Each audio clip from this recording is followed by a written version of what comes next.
Hey guys, tonight we're sailing into a quieter corner of pirate history, though not too quiet. Picture yourself on the creaking deck of a 17th century brigantine, wind tugging at your shirt, the salty tang of the sea swirling through the air. Somewhere near the bow, someone's playing a fiddle, its notes skipping over the waves like pebbles tossed at dusk. You might think pirates had no time for music, what with all the plundering, rationing, and not dying. But here's the odd truth: nearly every pirate ship made room for a musician. That's right. Among the cutthroats and cannonballs, someone was always expected to keep time, not with a sword, but with a bow, a drum, or sometimes a pipe carved from driftwood. Why? Well, tonight we'll drift through that very question, and 100 others just as odd. But fair warning, if you were hoping to bring your Bluetooth speaker aboard, you probably wouldn't survive the week. So, before you get comfortable, take a moment to like the video and subscribe, but only if you genuinely enjoy what I do here. And let me know in the comments where you're listening from, and what time it is for you right now. Now, dim the lights, maybe turn on a fan for that soft background hum, and let's ease into tonight's journey together. It starts, naturally, with a fiddle. You're hunched on a wooden crate near the foredeck, half listening to the creak of the sails and the sharp whistle of wind against the rigging. It's dusk, the sun's just barely sinking past the horizon, and someone's fiddling their heart out near the rail. They're not great, but they're trying. The tune, something vaguely Irish, with a lilt that wants to dance, is a bit off-key and played too fast. But you don't mind. You're not here for perfection. You're here for distraction. The sea's been calm for 2 days now, which only means trouble's brewing. There's something oddly comforting about the fiddler's stubborn playing. His name is Tom, though most folks call him Splinters, on account of a particularly bad fall involving a cask and a banjo. Don't ask. He's standing barefoot on a coil of rope, bow scratching across strings that look like they've been through war. Which, to be fair, they probably have. The instrument itself is patched in 3 places and smells faintly of fish, but Splinters treats it like gold. Pirates didn't carry fiddlers because they loved art, necessarily. They carried them because rhythm mattered. At sea, everything from hauling sails to scraping the deck could be done better with a beat. Music kept the crew moving, literally in sync. It was also free morale. And when you're weeks from land, surrounded by water, and sleeping beside someone who snores like a cannon blast, morale matters. Historians still argue whether musicians were officially listed on pirate crew manifests, or if they simply emerged, mid-voyage, as someone who could play got bored. There are scattered logs that mention fiddlers or pipers, even a few with musician listed under occupation. But many crews treated it more like an unspoken necessity, 1 musician per ship, like a cook or a sailmaker. You just didn't not have one. Splinters finishes his tune with a flourish that nearly topples him into the sea. A few chuckles ripple from nearby. He bows dramatically and immediately begins retuning one of the strings, which sounds like a seagull being strangled. You're still sitting, letting the last notes hang in the air, when the cook wanders by. He's humming a tune of his own, different melody, same rhythm. Another hand taps his foot. Then someone claps. 1 beat, then 2. And just like that, there's a rhythm again. The foredeck becomes a stage, in a way. Not formal, not announced, just a few pirates keeping time with their boots and knuckles while Splinters fiddles again. It's no grand concert, but it cuts through the sea's monotony like a splash of lemon in stale water. You find yourself tapping too. Against the barrel. Against your knee. It's contagious. Music on a pirate ship wasn't for ceremony. It was for life between the chaos. Some captains even required a fiddler aboard before they'd set sail, reasoning that a crew without song was a crew that might mutiny. That's the thing about pirates. They were democratic in weird ways, voting for captains, dividing loot, and yes, sometimes voting on the next song. If the musician annoyed too many people, he might get sent to kitchen duty. Or worse, made to sing. There are even tales, half confirmed, fully suspicious, of pirates raiding ships and only stealing the instruments. One Dutch merchant reported his violin taken but all his coins left behind. Another claimed his entire cargo was ignored, save for a small box of drums. The pirate captain, apparently, fancied himself a percussionist. You shift against your crate and stretch. The stars are coming out now, slow, quiet pinpricks in the sky. Splinters has moved into a slower tune, something more mournful, with long low notes that echo between the sails. It's not a song you recognize, but it feels old. Possibly older than any of you here. You close your eyes for a moment, letting the wind brush your face and the music drift over your skin like a memory you almost remember. The tune rises, wobbles, then falls into a whisper of sound as Splinters plays the final note. Silence, then soft applause. Someone tosses him a biscuit.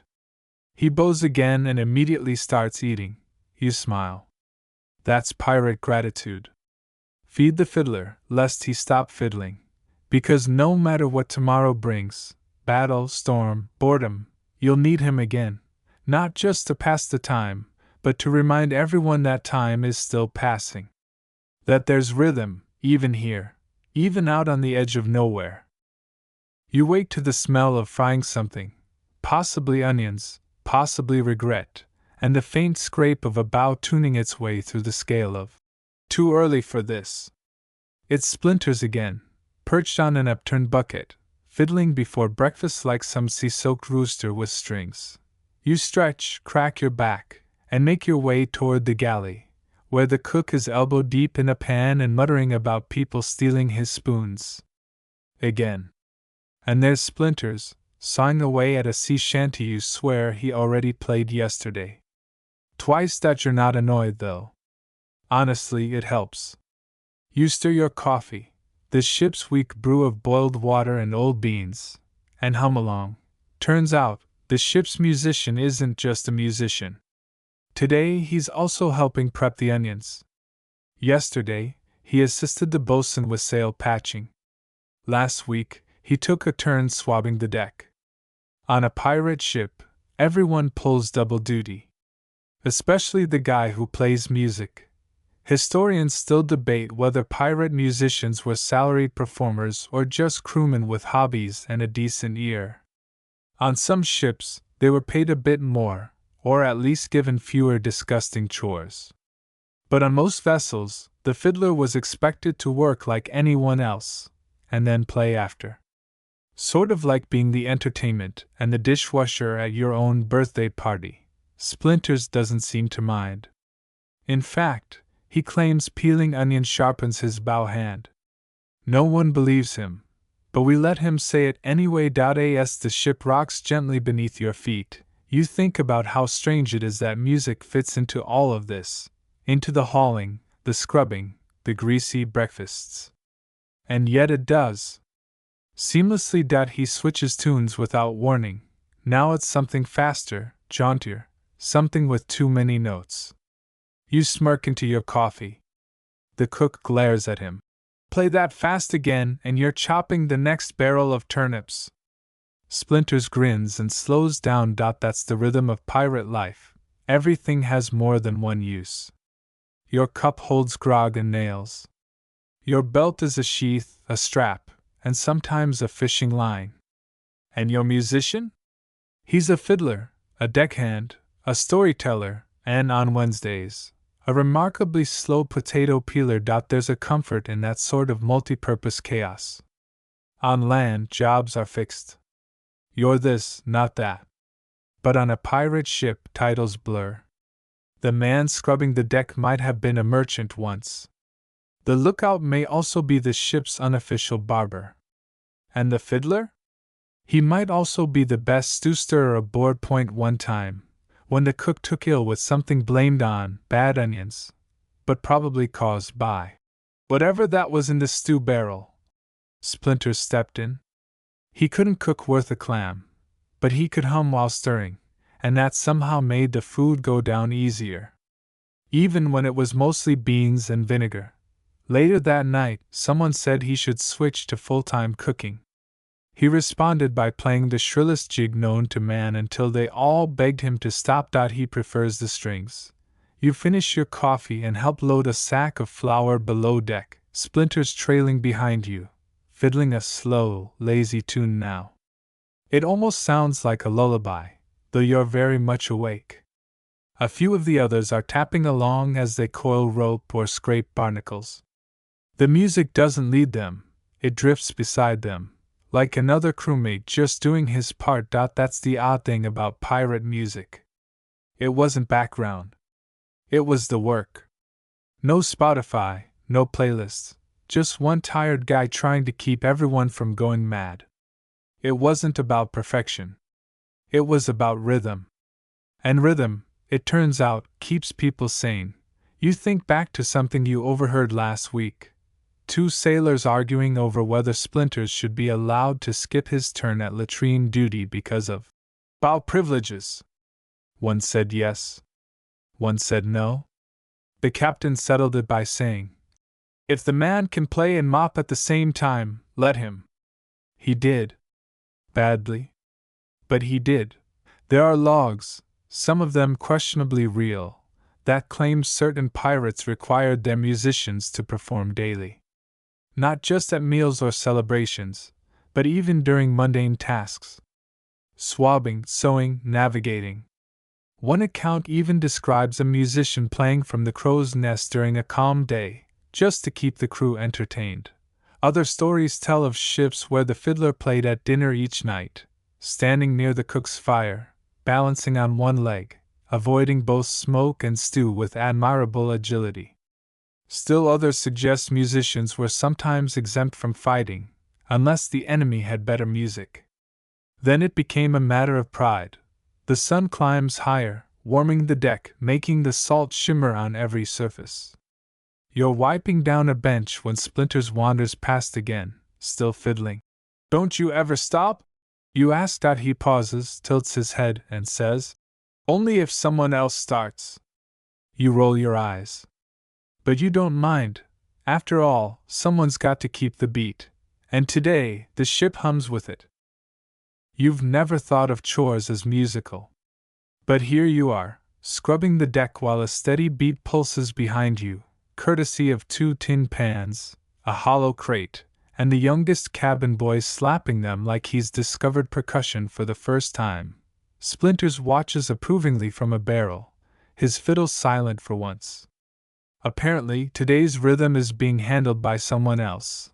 You lean into the scrubbing, letting the rhythm set your pace. Swipe, rinse, rinse. Funny thing is, it works.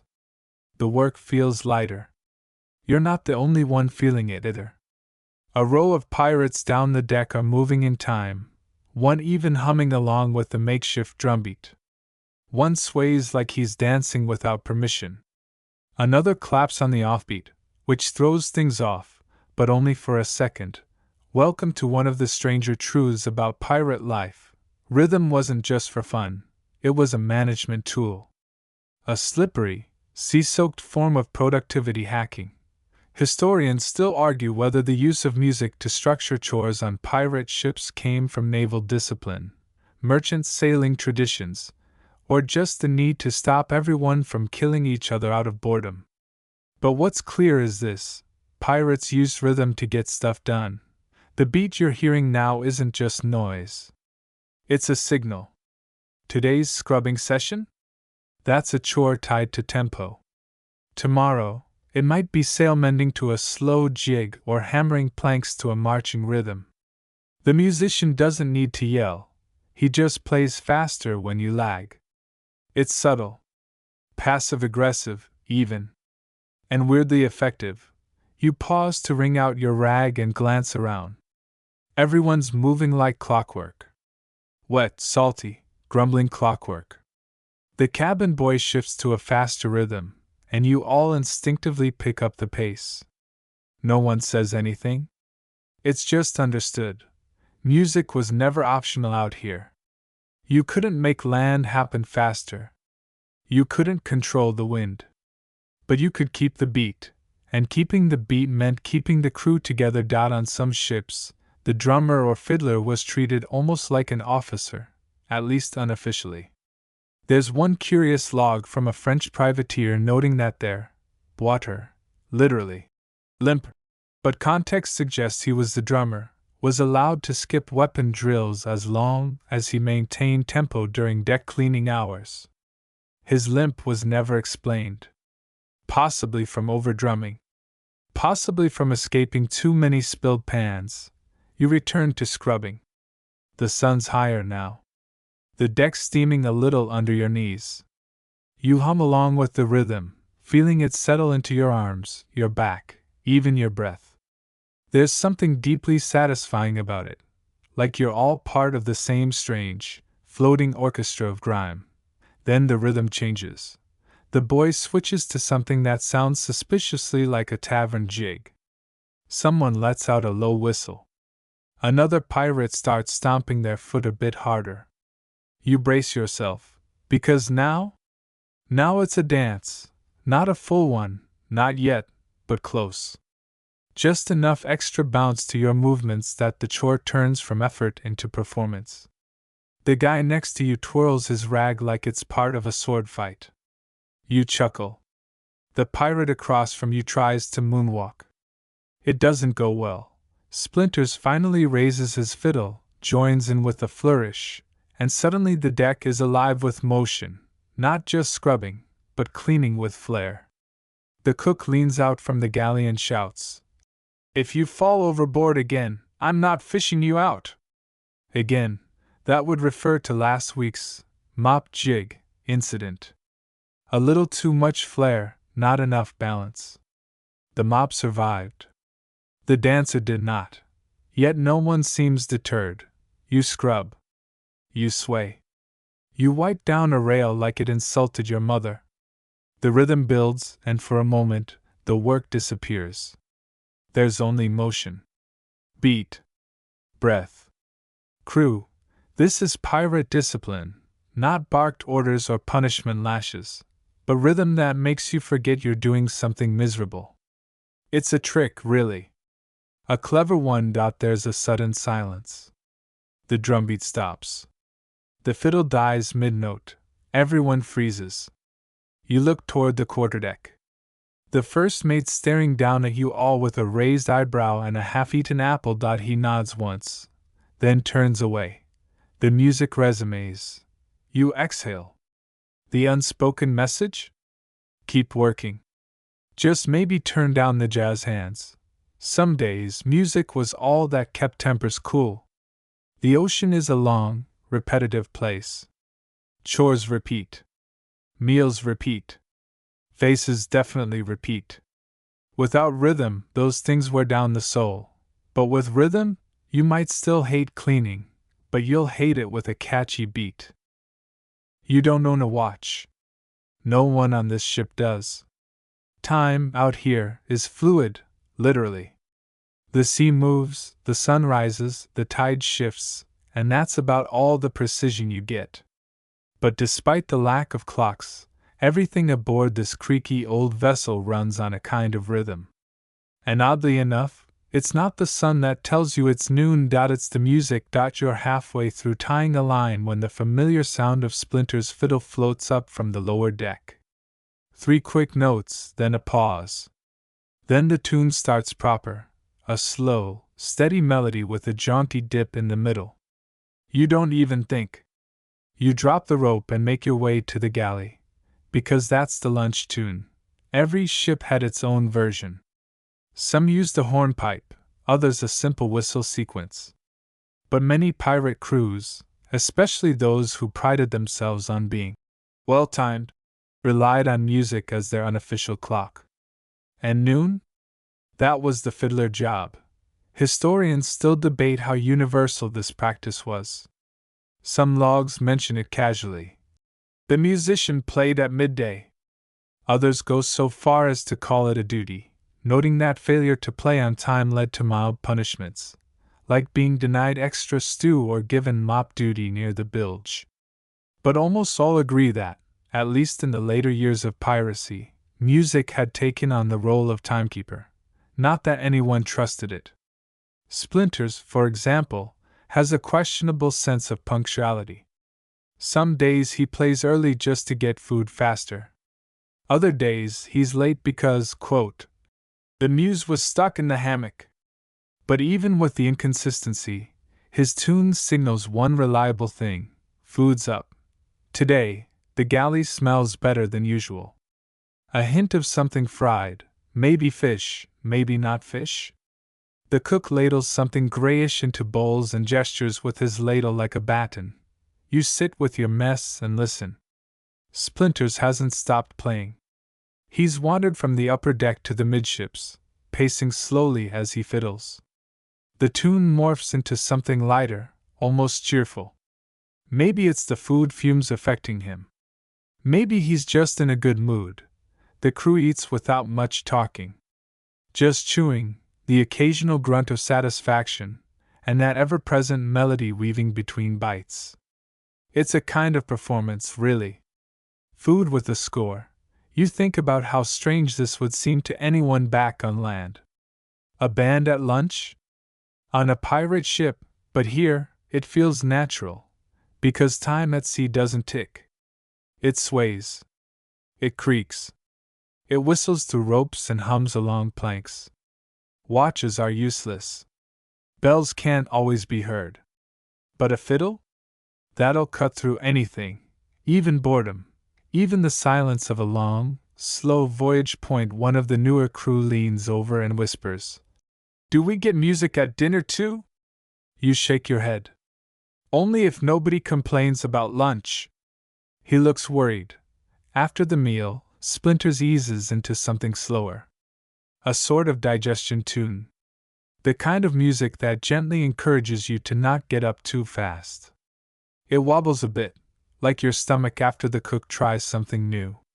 And just like that, lunch drifts into the past, and the day creaks forward. You notice something as you head back to your hammock for a brief rest. The sails have shifted slightly. The wind's picked up just a little. But you wouldn't have noticed it if not for the way the music changed. Faster, lighter, the rhythm almost leaning forward. It's like the fiddle knows before the sails do. Back when pirates were more closely tied to naval traditions, it wasn't uncommon for drummers or pipers to mark time for everything, from changing watches to shifting sails. Over time, as pirate ships grew more independent, they adapted this. The official drummer became whoever could keep rhythm. And eventually, that morphed into something more playful, more pirate. You once met a fiddler who claimed he could tell time by the taste of the stew. You never proved him wrong. Back on deck, Splinters pauses to tighten a string. The sudden silence makes the crew twitch a little. One sailor even drops his rope, thinking it's time for another meal. "Not yet," you mutter. Splinters smirks. He knows what he's doing. You resume your tasks, working without the music now. And it's fine. But also strangely empty. Like walking without shoes. Or sailing without sails. You're tying knots when it starts again. A soft melody, barely more than a whisper. This one means it's mid-afternoon, and you're running late. Again. You'd think pirates would rebel against rules, right? The whole "no kings, no masters" vibe. And yet, here you are, standing in a loose circle with 15 grumpy sea rascals, waiting for Splinters to start his tune. Why? Because tonight is mandatory dance night, and yes, that is somehow real. It happens on some ships. Not all, but enough to be written down, remembered, and occasionally reenacted by very enthusiastic maritime historians with suspiciously clean shoes. On your ship, it happens every third evening, when the wind's not too strong, the deck's mostly dry, and Splinters hasn't faked an injury. The captain swears by it. Keeps the legs working, the lungs strong, and the rum belly from getting out of hand, he says, usually while sipping more rum. Tonight, you're especially not in the mood. Your arms are sore from hauling barrels, and your shirt smells like eel. But rules are rules. So you stand in formation, feet aching, while Splinters tunes up with a look of theatrical suffering on his face. The fiddle wails a few slow notes, ominous, dramatic, and then launches into a jig so quick it feels like he's trying to make someone sprain an ankle. You begin to move. Badly. Mandatory dancing might sound like a weird punishment. And to be fair, sometimes it was.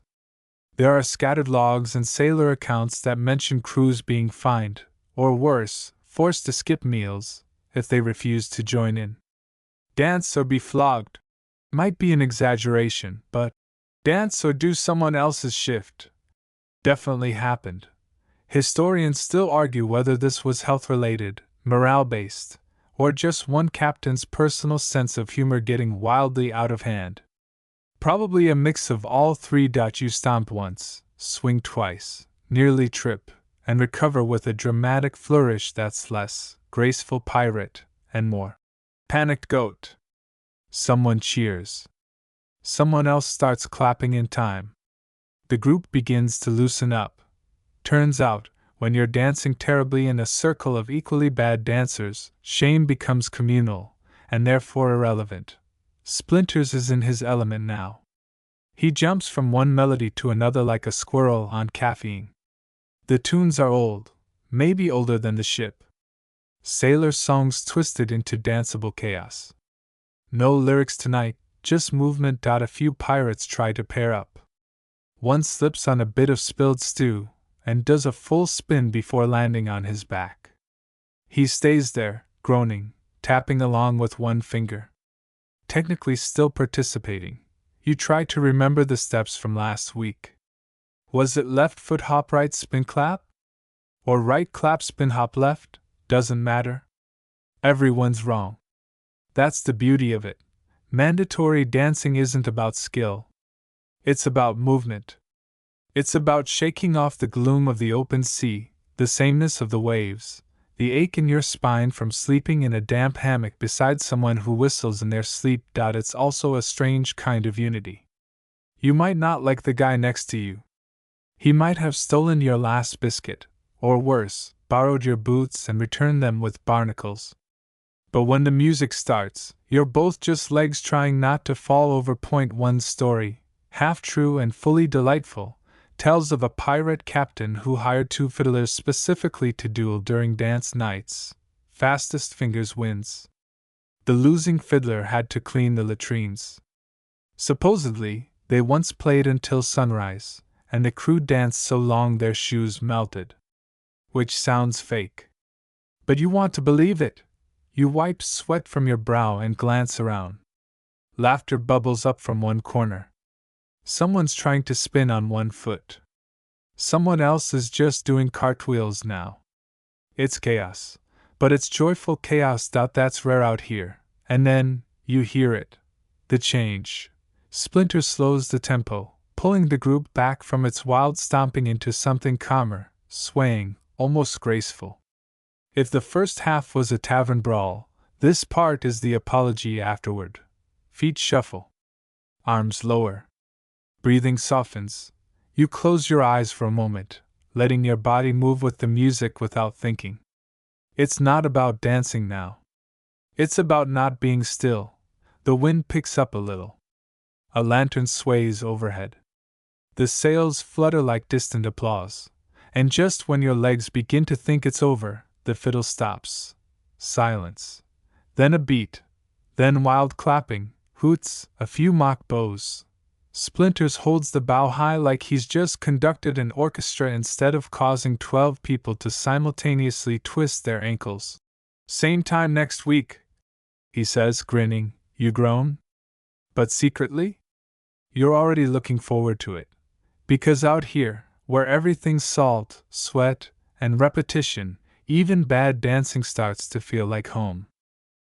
It's the kind of heat that makes your clothes stick to your skin like wet parchment. The kind that makes tar bubble between the planks and everyone smell like regret. The equator has no mercy, and the sun above seems personally offended by your continued existence. You're lying in the shade of a barrel, panting slightly, fanning yourself with an old map that's long since stopped being useful. Across the deck, Splinters is fiddling, but barely. He plays one slow note, wipes his brow, plays another, then gives up entirely and starts humming instead. Even the music has wilted. That's when you hear it, a faint whistle, followed by a low, droning hum. Not Splinters. Not the wind. It's the cook. He's singing to his pots again. A kind of tuneless lullaby for bubbling stew and boiling frustration. You sit up slowly, very slowly, and wander over. There's nothing particularly inspiring in the galley. A pot of something beige is sloshing gently. A spoon rests in a bowl of what looks like yesterday's lentils pretending to be today's beans. But the cook is whistling all the same, tapping his ladle in time on the edge of the pan. Cooking in this kind of weather is madness. But cooking with music in this kind of weather? That's something else entirely. Historians still argue whether music aboard ships in tropical climates served more for morale or for literal pacing, slower tempos to match the sluggish heat, faster beats to rally tired limbs. Either way, out here near the equator, where the air hangs thick and time melts into a puddle of groggy silence, music becomes less about entertainment and more about endurance. You lean against a barrel and watch as Splinters, still too sticky to hold his fiddle, starts drumming with his fingers on a coil of rope. Not rhythmically. Just enough to suggest that he's not dead yet. The cook joins in with a low hum. Another pirate adds in a lazy foot tap. And suddenly, you're all participating in what could generously be called the world's slowest shanty. It's hot, it's miserable, and you all know it. You hum. You hum not to forget the heat, but to survive it. It's said that certain pirate crews had songs specifically for cooking duty. Rhythms for stirring, for slicing, for keeping tempo while pretending not to notice how much sweat just dripped into the stew. Some tunes were passed down. Others improvised. One sea tale tells of a cook who only sang in fake Italian. No one knew what the words meant, but the rhythm was impeccable. Splinters finally picks up his fiddle again, drags the bow across the strings like he's apologizing to it, and produces a note so slow and long it sounds like a groan in music form. The cook chuckles. "That's the soup's theme song, is it?" Splinters nods solemnly. "She's got a melancholy broth." You're too heat-addled to laugh, but you smile anyway. Pirate life in hot weather wasn't romantic. It was sweaty, itchy, and full of questionable smells. But music helped. Not because it fixed anything, but because it gave everyone something else to focus on. Like Splinters now, coaxing a melody out of the misery, using a dish rag to keep the sweat off his strings. You grab a ladle and tap along on a tin mug, keeping time with the slow dirge of equatorial stew. The rhythm doesn't match anything in particular, but no one complains. It's not about the beat. It's about not losing your mind. One story from the Caribbean tells of a pirate ship that kept a hollow turtle shell on board, not for soup, but for percussion. It was played during the hottest hours of the day by whoever wasn't too sunstruck to move. That shell, they said, could talk. You want to believe it. Splinters starts another tune, just 3 notes, again and again. It's hypnotic. The cook matches it with the clink of his ladle. A crewman passes by and begins whistling the same 3 notes.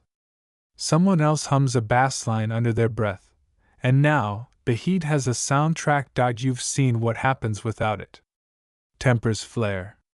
Fights start over who drank the last drop of fresh water. Someone throws a boot. Chaos. But with music, even the heat becomes tolerable. Annoying, yes. Swampy, absolutely. But manageable. The ship creaks as it rocks, the waves slow and glassy under the blazing sun. No wind. Just heat, and rhythm, and sweat, and still, somehow, music. You slump against the wall of the galley and let yourself hum along, eyelids drooping in the swelter. No one speaks. There's nothing new to say, But the song, if you can call it that, keeps going. 3 notes. 1 pan. A ladle tap. And the deep, sleepy sound of not giving up. You're woken not by the sun, nor by the cook's usual shouting, but by a peculiar squelching sound. Wet. Repetitive. Unpleasant. You sit up slowly, peeling yourself off your hammock like an old postage stamp, and swing your legs down into squelch. Your boots are full of something. Grease? Soup? Hope slips away. You groan and glance around. Others are waking too, each reacting to the same awful discovery. The deck below your feet is slick, slimy, and smells faintly of smoked herring and bad decisions. Then you hear it. Laughter. High-pitched. Faintly musical. Splinters. He's perched in the corner, fiddling a jaunty tune, one foot swinging lazily as if he didn't just booby-trap the entire lower deck with a puddle of kitchen grease. You glare. He raises one eyebrow and changes key. You want to be mad. You really do. But it's kind of funny. This is what happens when the musician's hammock hangs too close to the galley vent and the stew pot overflows. One little tilt during the night and blorp, the floor becomes a slip hazard, and morning becomes a comedy routine. You pick your way carefully toward the upper deck, slipping once, catching yourself with a crate, and earning a sarcastic applause from Splinters. He plays a mock fanfare. You flip him a biscuit. Truce. Now on the main deck you shake off the last of the grease and breathe in the salt air. Splinters follows, still fiddling, though now his tune has shifted into something more bluesy. You think it's called The Ballad of the Greasy Hammock, but he won't confirm. Truth is, every pirate ship had some version of this.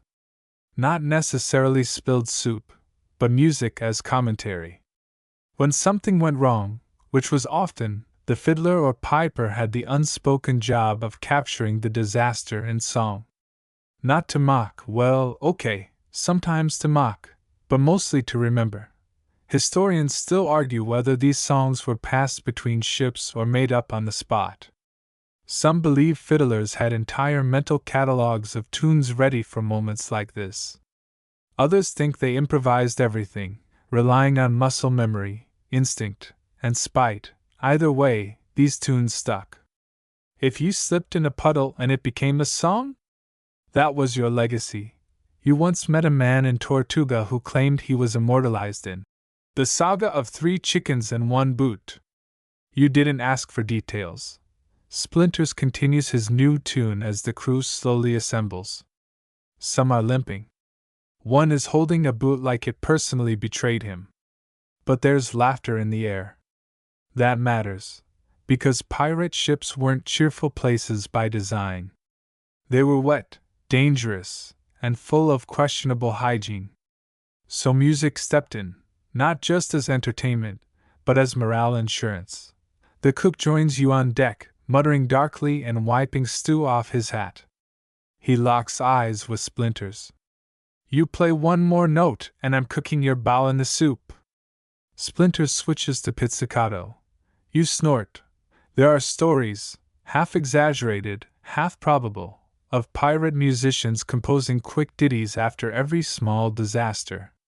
Broken mast? That's a sea dirge. Misfired cannon? That's a snare rhythm, sharp and sudden. Someone fell overboard chasing a hat? That's a sea waltz, with a tragic ending. The greasy hammock song becomes the background noise of the day. Even as you swab the floor, again, patch sails, and try to clean the stew out of your only decent shirt, the tune bobs behind you like a smug seagull. And oddly it helps. Because when you're scrubbing out your own shame and someone's fiddling the soundtrack of your misery, it feels less personal. More shared. You catch yourself humming along. Splinters grins. The tune shifts again, this time into something vaguely heroic. Like he's trying to make this whole stew-slick morning feel like a grand adventure. Don't push it. You mutter. He adds a trill for good measure. It's strange, the way music adapts at sea. Some days it's ceremony, some it's background, and others, like this morning, it's pure commentary. Pirate musicians were less like performers and more like living narrators, providing a kind of running score to the absurdity of shipboard life. One captain's journal even called his fiddler the second conscience of the crew. You like that, because conscience or not, Splinters is right. Slipping on soup is only tragic if no one plays a tune about it afterward. You finish your cleaning, toss your rag over the rail, and stretch. Splinters wraps up the final notes of the greasy ballad with a little bow. The crew cheers. The cook glares. Order is restored. Ish, and somewhere in the back of your mind, you know you'll be humming this stupid tune for days. You're half asleep on deck when the shouting starts. Not angry shouting, excited shouting, which, honestly, is often worse. Where's the pot? You blink. Someone runs past you barefoot, carrying a ladle and nothing else. The pot's gone again! Now you're fully awake. The galley is in chaos. Plates scattered. Carrots rolling across the floor like tiny orange cannonballs. And in the center of it all, the cook, red-faced and flustered, is gesturing wildly to an empty space on the stove. This is the third time this month, he barks. And I swear, if someone's turned it into a hat again. You sigh. Here we go. It's a running joke. A curse. A mystery. The disappearing cooking pot, an oversized, blackened cauldron used for nearly every meal, keeps vanishing. Not forever. Just temporarily. Long enough to disrupt dinner and induce panic. Always returned in the end. Sometimes with additions. Last week it came back full of sand. The week before, it was wearing an eye patch. Splinters, naturally, is already composing a tune about it. He plays a slow, sneaky melody, like someone tiptoeing away with a suspiciously clangy object. One crewman starts humming along. Another stomps in rhythm, mimicking heavy footsteps. The song takes shape in real time. Where's the pot? Where'd it go? Who took the soup and told no soul? You rub your temples. Historians still argue whether these kinds of antics, musical pranks, improvised chants, communal storytelling, were encouraged by pirate captains or simply tolerated out of sheer exhaustion. Some suggest they were part of discipline by distraction. Others think it was just what happens when a dozen people live together on a floating wooden box for months with nothing to look at but sea and more sea. Whatever the reason, today's adventure is the case of the vanished pot. You offer to help search. Not because you care particularly about the pot, but because you're bored and it gives you a reason to not scrub anything. The crew fans out. Below deck. Above deck. Into storage lockers and beneath hammocks. One man checks the crow's nest. Just in case. Which seems absurd, until you remember the time someone hid the rum rations in a barrel up there. Nothing is sacred. Meanwhile, Splinters walks the deck like a balladeer waiting for a conclusion. His tune adjusts depending on the search. Fast when someone thinks they've found it. Slow when it turns out to be a bucket with aspirations. You duck into the forward hold. Darkness. The smell of old ropes and older potatoes. You step over a tangle of netting and bingo. The pot, balanced awkwardly atop a pile of spare sails stuffed with a rolled-up blanket, and, most strangely, tied with a red ribbon. You stare at it. It stares back. Or it would if it had eyes. Why? You ask the darkness. Do I bother? You drag it out, loudly, and Splinter sees you first. He strikes a triumphant chord, then launches into a celebratory reel. The music moves through the ship like a wave. The crew erupts into applause, the cook lets out a grateful sob, and someone throws a cabbage in the air like a bouquet. The pot returns to the stove. Dinner, once again, is possible. You never find out who moved it. Probably won't. But you suspect Splinters knows. He always seems to. Later, while slurping stew that tastes suspiciously like last week's regret, the crew begins to sing. Not well, but with gusto.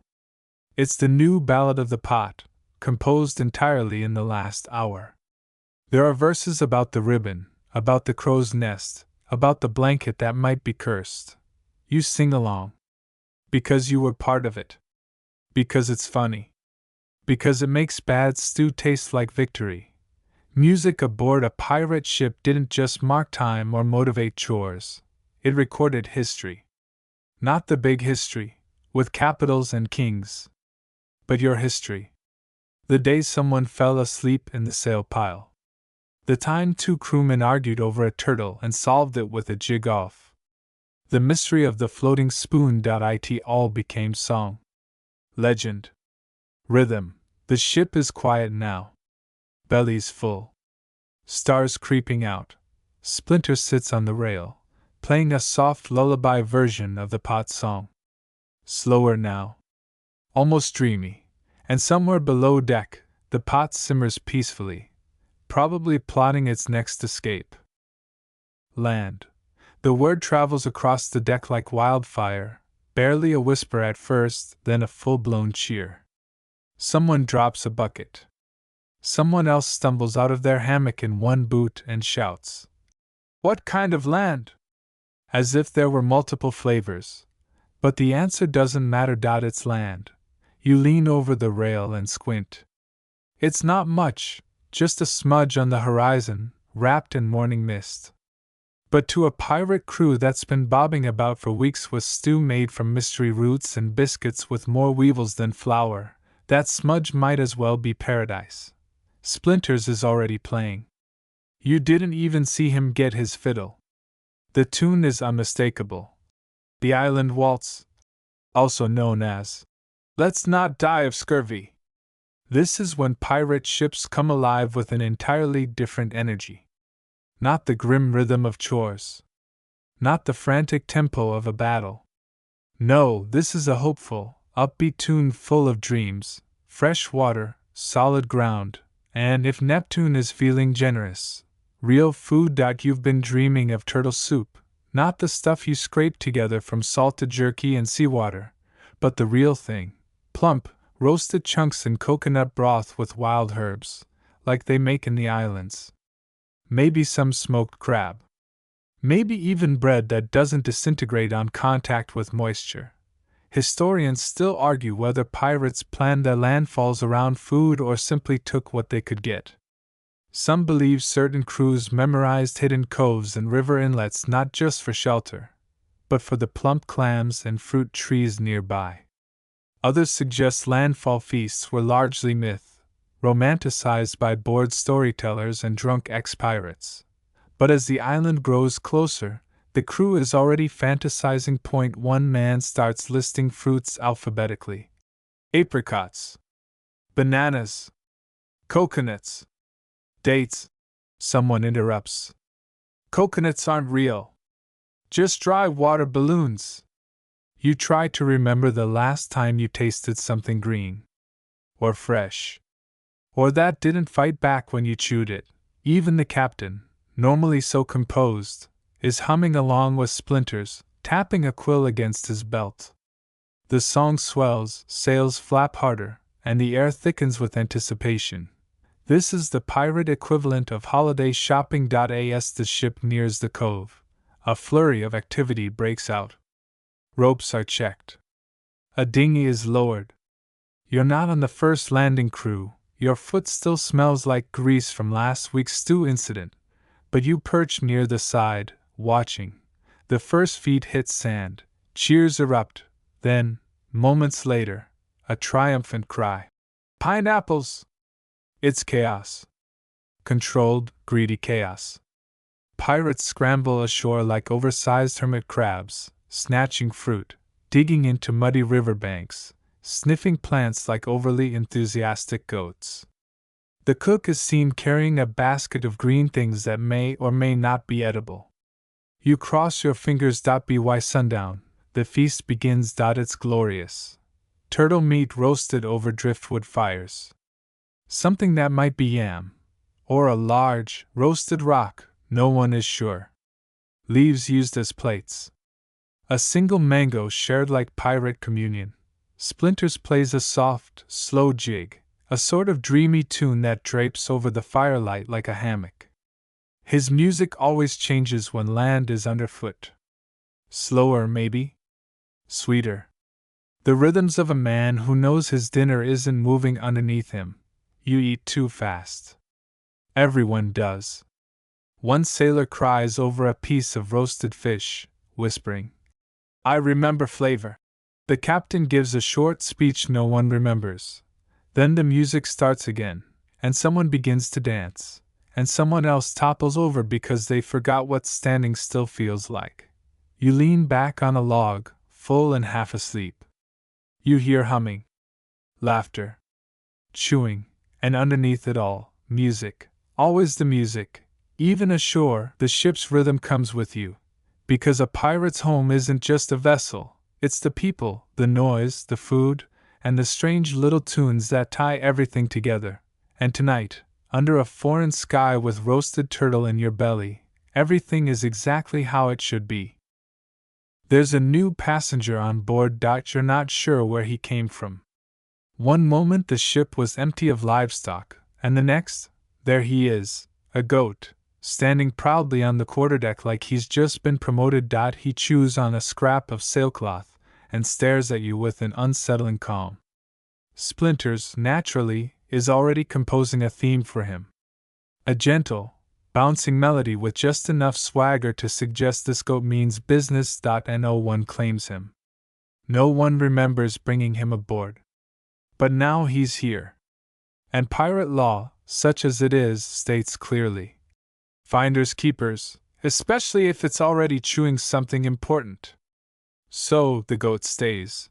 You call him Biscuits, not because he's sweet, but because he's the exact opposite of everything your hardtack rations are: warm, unpredictable, and suspiciously full of energy. From day one, Biscuits inserts himself into the rhythm of the ship. He heads barrels, naps in hammocks, and occasionally participates in group stomping during evening tunes. When Splinters plays anything vaguely waltz-like, the goat sways. When he plays fast jigs, Biscuits sprints. When he plays the sad ones, the goat eats the sheet music. It's perfect. Believe it or not, pirates did keep animals on board. Goats, chickens, and occasionally pigs were prized not only for food, though that was definitely the long-term plan, but for companionship and, sometimes, entertainment.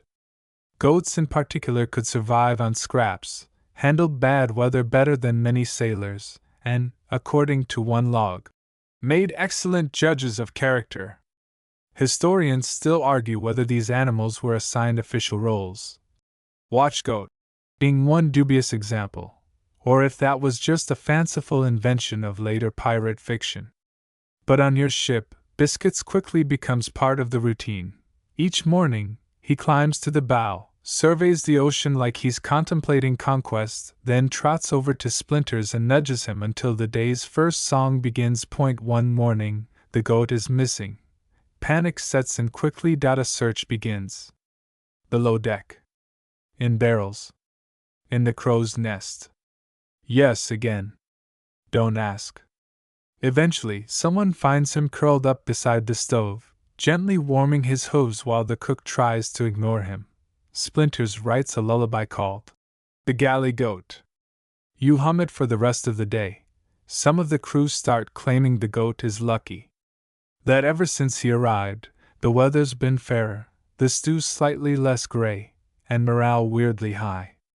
Others grumble that he's cursed, that he stared too long into the captain's mirror and now knows things no goat should. Regardless, no one wants to eat him.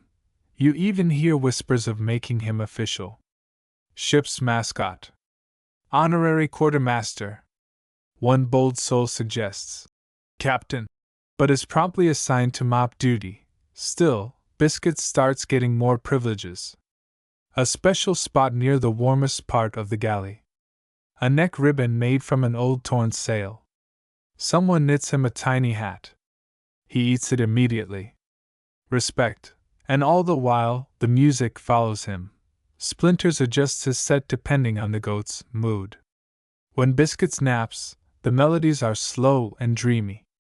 When he stomps, the tunes pick up speed. One evening, during a particularly lively dance, Biscuits leaps onto a barrel and stays in rhythm the entire time. You all cheer like it's the best performance of your lives. Honestly, it kind of is. There's a strange comfort in it, having this fuzzy, unpredictable presence moving to the same rhythms as the rest of you. A reminder that pirate life, chaotic and lawless as it may seem, still finds a kind of harmony. Even if one member of the band has hooves point one night, as stars spill across the sky and the sails creak above like tired lungs, you sit with Splinters and the goat, sharing a quiet moment. Splinters plays a soft tune. The goat curls up nearby. The waves lap gently. You sigh, letting the music carry you, and Splinters whispers, "Don't get attached. He's still technically food." You nod solemnly. But deep down, you know, if anyone tries to eat this goat, the crew will mutiny. Because Biscuits isn't just a goat anymore. He's rhythm. He's routine. He's family. And he still headbutts the captain's door every sunrise, demanding music. The barrel is passed from hand to hand like it holds the Holy Grail. You don't dare breathe too loudly. No one does. It sloshes gently, a golden liquid inside hinting at warmth, mischief, and the kind of decisions you'll regret by dawn. Tonight is rum night. Splinters has already started playing. You think the tune is called Six Fingers Deep, or possibly Ballad of the Wobbly Table, depending on who you ask. Either way, it's got that unmistakable sway, like a hammock in a storm, or a pirate trying to walk a straight line after 3 ladyfuls. Everyone gathers. It's not every night the rum ration is handed out. Depends on what's left in the stores, how generous the quartermaster is feeling, and whether or not anyone accidentally spilled the last barrel while using it as a chair. Looking at you, Toothless Jim. Tonight's portion is fair. Just enough to feel it. Not enough to start a knife fight over sea shanty lyrics. You raise your tin cup. It smells of sugar, salt, and secrets. And then, the music shifts. Splinters switches to a drinking song, of course. One with stomps and claps and a refrain that no one sings the same way twice. It's all nonsense words by the 3rd verse anyway. But you sing, or shout, or hum along, because it's tradition. Pirates and rum, practically synonymous, at least in lore. But here's the thing, rum wasn't just a luxury. It was a tool. A currency. A morale booster. A disinfectant. And occasionally, when watered down and mixed with lime and sugar, it was grog, the lifeblood of the crew.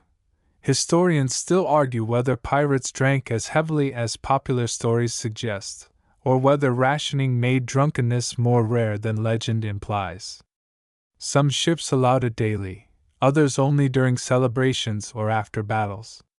But when it flowed, music followed, and so did stories. Around you, the crew begins their usual rum-inspired rituals. One man recites terrible poetry. Another swears he once danced with a mermaid, on land. A third insists he can play the fiddle better than Splinters, and is immediately handed a boot to prove it. The laughter rises. Cups refill. Someone starts tapping a spoon against a barrel, keeping rhythm with Splinters' increasingly erratic tune. You tap along with your boot. It's not beautiful, but it feels beautiful. Even the captain joins in, lightly humming, seated at the back with a mug that definitely has more rum than the rest of you. Rank has its privileges. You sip again. Warmth spreads through your chest. Your limbs loosen. The ocean feels just a little friendlier. And when someone stumbles into the mast with a thud, even that gets a laugh. There are consequences, of course. Tomorrow morning will be filled with groans, spilled stew, and a few creative explanations for bruises. One pirate might wake up with his eyebrows missing again. You'll deal with it, because tonight there's rhythm. There's rum. There's music. And that's worth the hangover. One old logbook, now housed in a museum, probably behind glass and judgment, mentions a pirate fiddler who could only play after 3 drinks. His captain would ration him early, then make him perform for the crew before anyone else got their share. Practical, if not entirely ethical. You look at Splinters. His bow flies faster now. His cheeks are flushed. Someone's balancing a cabbage on their head in time with the music. You clap. Loudly. Rum didn't just loosen limbs. It loosened songs. Chants turned to harmonies. Melodies turned to madness. The tunes tonight don't follow any rules. They zigzag, lurch, spin out, and come crawling back like drunken sailors on shore leave. And somehow, in that chaos, you find peace. You lean against a barrel. The stars blur just a little. The music softens now, winding down to slower tempos, sleepy chords, the occasional hiccup. Someone starts a quiet song. A lullaby, maybe? Or a memory. Splinters picks up the melody and weaves it into a gentle refrain. The crew settles. Cups are empty. Eyes are heavy. Even the sea seems to hush, and as you tip your head back and let the last notes wash over you, you realize, out here, far from home, far from rules, far from anything resembling clean socks, this is what safety feels like. Not silence, not sobriety, but music. And the faint burn of rum behind your teeth. It starts with a creak. Then a lurch. Then, predictably, a crash. Someone yells. Someone else curses. Splinters slides by on one foot, holding his fiddle above his head like it's sacred. Which, to him, it is. You brace yourself against a beam as the ship groans and tilts again. The storm is back. Not one of the dramatic ones with lightning and cinematic danger. No, this is the long, miserable kind, a stubborn squall that won't leave, all wind and waves and nausea. The stew is already on the floor. Again, cooking in a storm is foolish. Playing music in one? That's just showing off. But Splinters tries anyway. You find him later, wedged into a corner, knees braced, attempting to coax out something soft and slow. Instead, the bow skitters across the strings, producing a sound like a dying seagull. He sighs. Pirate ships had many roles, but comfort wasn't one of them. In bad weather, everything shifted: schedules, tempers, dinner plans. But some things never stopped. And music, somehow, was one of them. It wasn't always elegant. Sometimes it was a single pipe whistle above the wind. Other times, it was drumming fingers on a crate, just loud enough to hear over the rain. But the rhythm endured, because in the chaos of a storm, any rhythm is comfort. You slide into the galley. The cook is there, naturally, looking like he's aged 10 years since breakfast. A rope ties his pot to the stove. He stirs carefully with one hand while using the other to brace a pan threatening to fly off the shelf. You don't ask what's in the stew. At this point, ignorance is a survival strategy. Splinters still playing? The cook grunts. Trying to. The cook nods, as if that's the answer to something deeper. Some sailors believed music soothed the sea, that certain melodies could calm storms, or at least distract Neptune. Historians still argue whether these beliefs were widespread or just the result of too much rum and too little science. But even skeptics admit, something about music helps. You head back topside. The rain stings, the deck rocks, and the sails flap like panicked birds. But through it all you hear him, Splinters, still fiddling. One foot hooked through a coil of rope for balance, water streaming down his coat, and a look on his face that says, "I'll stop playing when the ocean asks nicely." You join him. Not with an instrument, but with your hands, tapping lightly on the rail, following his rhythm. Others join too. A quiet clatter of tin cups. A soft humming. No lyrics, just noise. Warm, human noise. Because when the world outside turns hostile, the best defense is not silence, it's sound you choose. The music shifts again. Slower. Lower. Like the sea itself is listening. And though the rain continues and the deck keeps bucking like a drunk mule, you feel steadier. That's the secret of music and storms. It doesn't fight the chaos. It moves with it. One tale says there was a pirate ship with a flutist so talented, he played through an entire hurricane, perched on the bowsprit like some kind of lunatic bard. When the storm finally passed, the crew swore the waves had moved to his rhythm. You want to believe it? You look at Splinters. He's playing now with closed eyes, the bow dancing smoothly, the ship's motion guiding him rather than knocking him off. Even the goat, yes, Biscuits, lies quietly nearby, chewing a rope like it's the most peaceful snack in the world. The storm hasn't stopped. But you've stopped minding. That's the difference music makes. It doesn't fix the ship. It doesn't clear the sky. But it reminds you that you're not alone. That you're still you, even in the middle of a salty, wind-lashed mess. You sway gently with the deck. You tap in time. You hum under your breath. And as Splinters plays on, you think, not for the first time, that without this fiddler, this ship wouldn't just be adrift on the ocean. It would be lost. You wake up to silence. No fiddle. No foot stomping. No goat bleating out of tune. Just a heavy, suspicious quiet, which is always a bad sign on a pirate ship. You sit up, swing your legs over the edge of the hammock, and immediately spot it. Or rather, don't spot it. Splinters is missing, not his fiddle. That's still here, lying carefully inside its canvas sleeve, tucked next to the hammock. No, Splinters himself is gone. This is deeply troubling. Mostly because if Splinters voluntarily left his instrument behind, something is very wrong.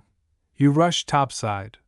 The morning is hazy, the kind of fog that turns sails into ghosts and crewmen into vague shadows. Figures shuffle around the deck, murmuring. You find the captain first. He's squinting into the mist, spyglass out, jaw tight. Where is he? You ask. In the crow's nest. You blink. Why? The captain lowers the glass. He said the music's broken. Said he needed elevation. That's pirate talk for. He's having a very melodramatic day. You glance up, and there he is. Perched in the crow's nest like a melancholic bird, legs dangling, back against the mast, a tin whistle to his lips. You can't hear the tune, but you feel it. A high, wistful sound that floats down in pieces between the gusts. It's lonely. Beautiful. Possibly improvised. Splinters, it seems, has gone into one of his moods. These happen from time to time. Usually after a storm, or a failed raid, or if someone insults his musical tempo. He climbs somewhere high, finds the wind, and plays until he either works out whatever's bothering him, or the goat gets bored and starts bleating until he comes down. Historians still argue whether pirate musicians were considered vital crew or mere morale accessories. But moments like this, the whole ship slowing to listen, watching a lone fiddler whisper his soul into the sky, they suggest something deeper. Music wasn't just entertainment. It was therapy. Ceremony. Meditation. The crew gets quiet. Even the loudest voices soften. Some lean against barrels, some sit cross-legged on deck. Everyone listens. The tune drifts between major and minor, rising, falling, pausing now and then like it's thinking about something important. It doesn't follow any clear structure. It's not meant to. It's not a song for dancing. It's a song for remembering. You think about the last few weeks. The storm. The stew disaster. The missing pot. The goat. The greasy hammock. The brief coconut feast. The way this floating wooden chaos somehow keeps moving forward, in spite of itself, and suddenly, the song makes sense. Splinters is up there, in his crow's nest perch, playing the whole voyage back to you. Not in words, not even in images, but in feeling. The ache of sore limbs. The salt in your mouth. The way laughter sounds when it's the only thing holding you together. One sailor wipes an eye. It's just the wind, he mutters. Sure, mate, you look up again. Splinters catches your eye and nods once. Then he shifts key. Brighter. Still soft, but warmer now.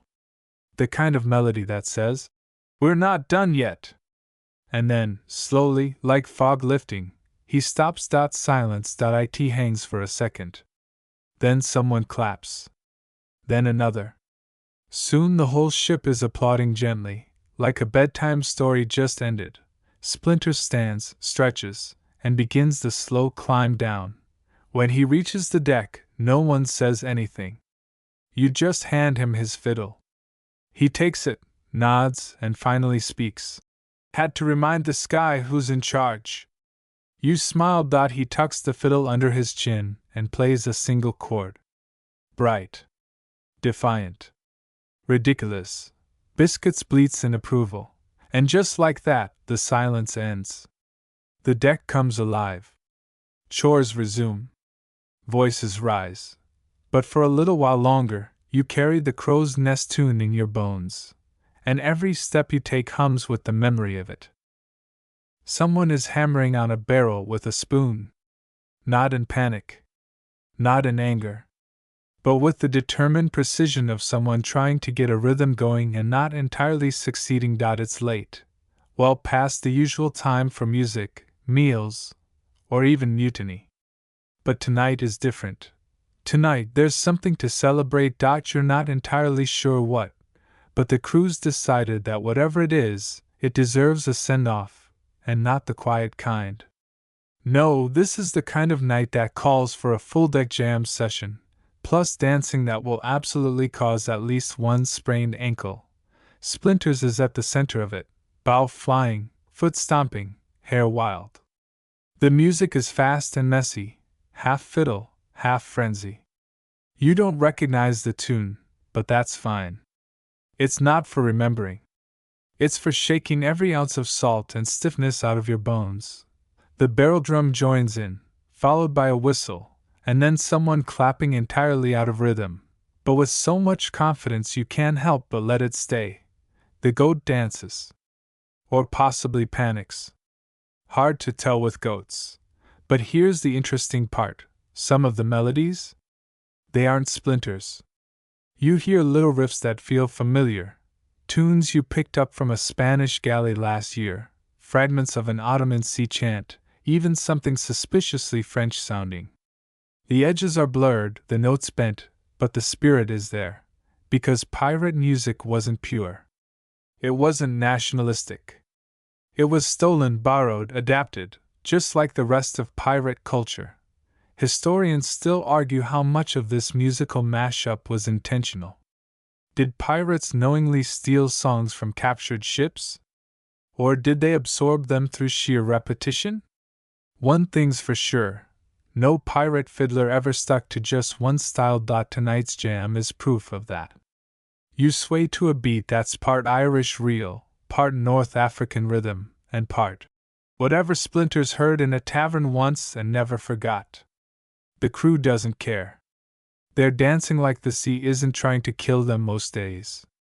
And honestly, that's rare enough to celebrate. One old deckhand yells, "Play the one from the merchant ship in Barbados!"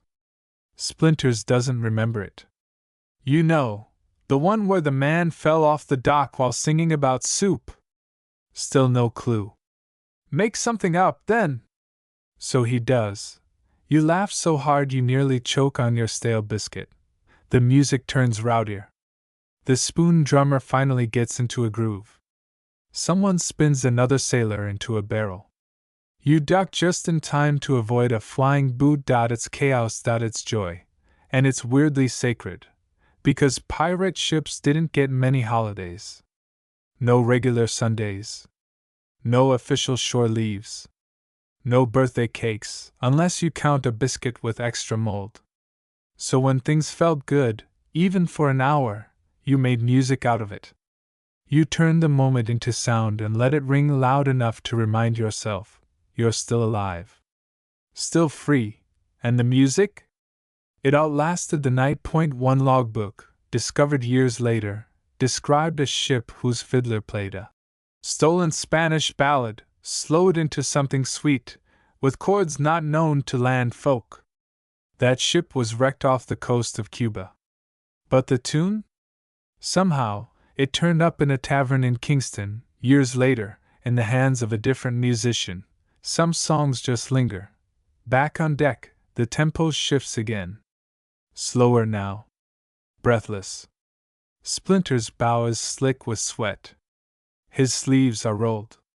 The crew, though panting, keeps swaying, clapping, tapping. The moon peers through the clouds, pale and unimpressed. You sit down. You're not young anymore. Your knees agree. Splinters moves to a new tune, a gentler one.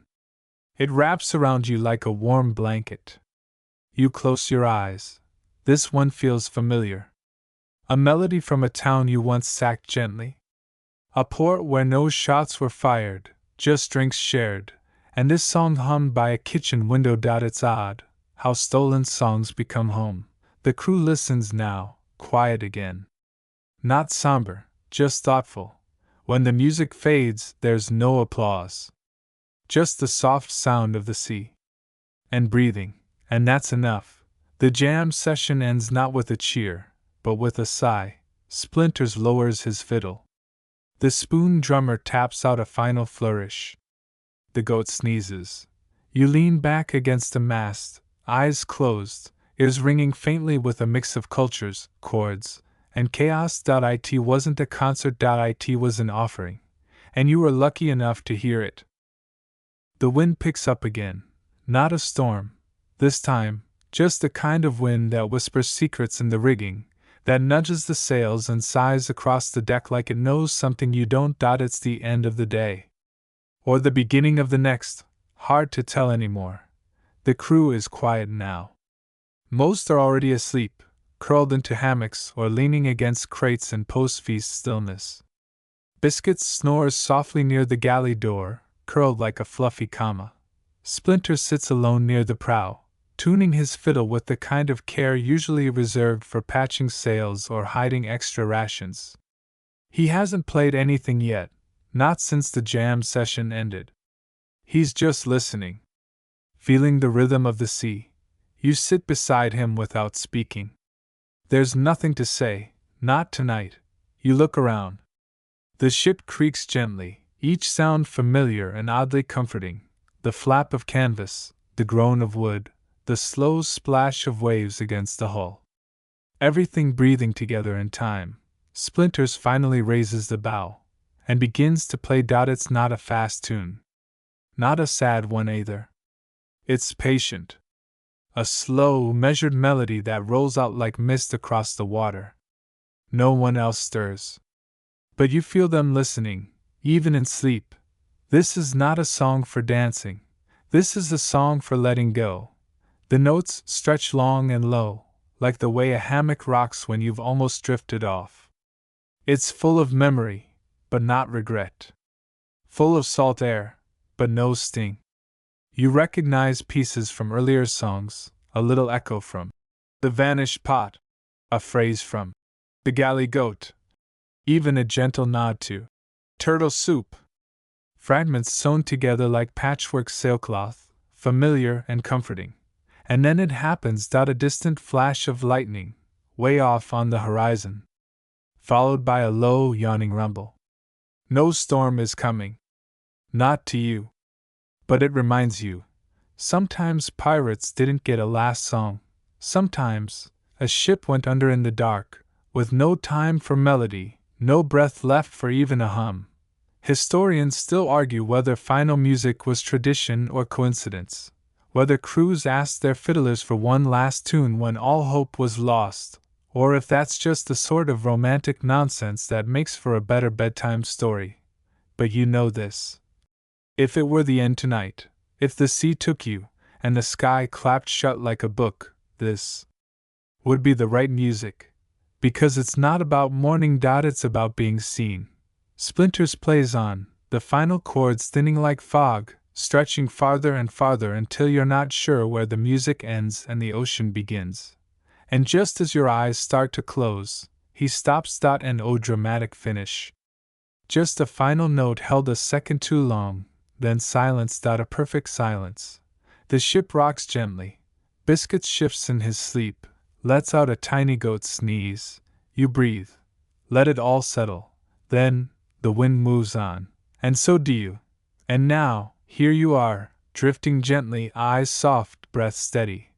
The waves outside your imagination lap the sides of a ship that's more memory than wood now, held together by shared meals, bad jokes, and the sound of music in impossible places. You can still feel the rhythm of Splinter's last tune somewhere in your chest.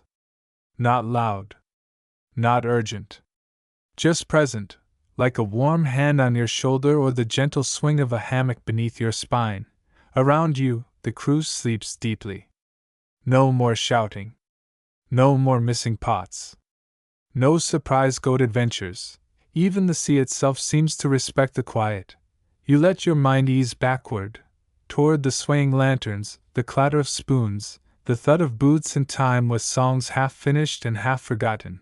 Each sound softens, each breath slows, and whatever part of you still carried the sharpness of the day, the worries, the noise, the what-ifs, melts into the calm dark of the sea. Here you are safe. Here. The storm has already passed. Let yourself go with it. Let the lullaby of creaking timbers and distant waters sing you downward, gently, like a ship slipping into harbor under starlight. You've come to the quiet part now. The part where the world narrows down to warmth, rhythm, rest. Good night, pirate. Sleep well.